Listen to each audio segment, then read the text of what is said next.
Welcome to another edition of the Wisdom of Solomon, yet another gem from King Solomon's mind, brought to you by Mosey, the backup people.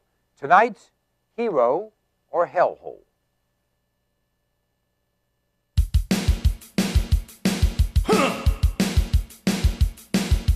Wanna talk? So let's talk. Here. Talk. You wanna talk? You gotta talk, you need to talk. News talk. I talk, you talk to Solomon. I talk, you talk to Solomon. Yeah, let's talk to Solomon. Talk to Solomon. You gotta talk, you wanna talk. Or hellhole. Now the meaning of that is what this person did. Should they be a hero or should they be condemned? Listen to this story. Two guys met. They were friends. They did fishing and playing cards. And the one guy says, "Hey, come on over. The wife's fixing dinner. Love to have you over to meet my family." So the guy says, "Sure, I'll come over." And this guy, Luke Petrutki, if that's correct, he came over to enjoy dinner with his new friend. Now, the next morning, the 3-year-old boy, and by the way, the guy was still there. I guess he had a few beers and just kind of slept on the couch.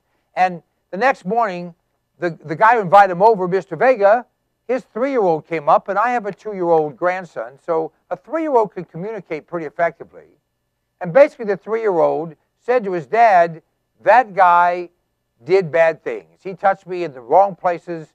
I'm unhappy. And Daddy, I don't feel good." Now, Daddy got just a little pissed. So Daddy, and by the way, friend at that point, when he saw the little boy talking to his dad, decided it was time to leave. So he ran out of the house, jumped in his car, and he was ready to go. Well, a funny thing happened on the way out of the driveway. Daddy came out with his friend, a neighbor, and they decided that they were going to, make their feelings known. So they beat the car to death, and then they pulled him out and proceeded to do the same thing to him. And he was in bad shape. And he was hospitalized, and the police came, and they arrested this guy. And here's the story. This new friend, who allegedly molested his child, the child didn't say allegedly, the child said he did it, had been arrested twice before for doing that to other children. Hadn't been convicted because the prosecuting witnesses didn't show up for whatever reason. So at least there's the possibility there was legitimacy. This guy, Vega, he'd been in jail before. He'd served time. He'd done some bad things. So he was no angel either. Here's the question. Should the police have arrested him? In my opinion, yes. Should the police charge him with a crime? In my opinion, yes. Should he pay a price? In my opinion, yes. Those are the easy questions. He said to the police, "If it happened to your son, what would you do?" The police didn't answer. Here's what I would do. I'd kill him. I'd kill him.